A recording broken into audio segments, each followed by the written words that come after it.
ada seseorang membuka laporan polisi di Bareskrim Polri dan sampai hari ini kami belum mendapatkan informasi siapakah gerangan orang tersebut gitu ya. Apakah itu buzzer, apakah itu temannya Mbak Laras, apakah itu lawannya Mbak Laras, apakah itu media, apakah itu demonstran, apakah itu siapa, itu yang sampai hari ini kita nggak tahu. Ya, jadi memang Bareskrim Polri kami hargai ya, kami menghargai, sikap dari Bareskrim Polri yang sampai hari ini tidak mau membuka identitas dari pelapor ya.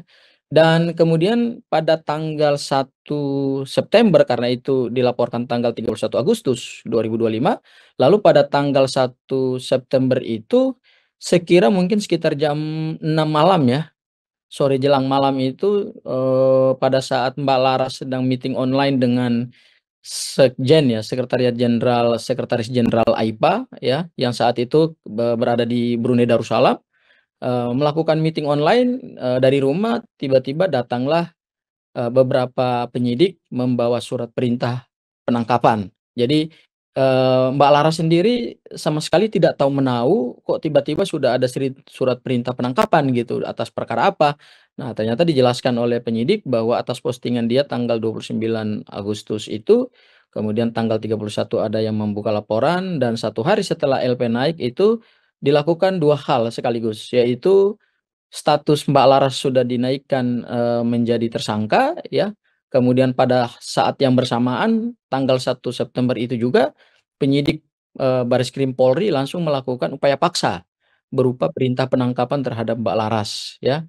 Dan pada saat, Mbak Laras ditahan itu, kami selaku kuasa hukum baru dihubungi gitu ya. Kebetulan, tantenya Mbak Laras itu kan teman teman apa, sahabat saya lah ya, sahabat saya menghubungi saya, karena tidak bisa dilakukan, pemeriksaan oleh penyidik Bareskrim Polri kalau tidak didampingi oleh kuasa hukum, karena ancaman pidana pasal-pasal yang diterapkan itu semua adalah di atas 5 tahun penjara gitu, sehingga berdasarkan KUHP memang harus didampingi oleh kuasa hukum.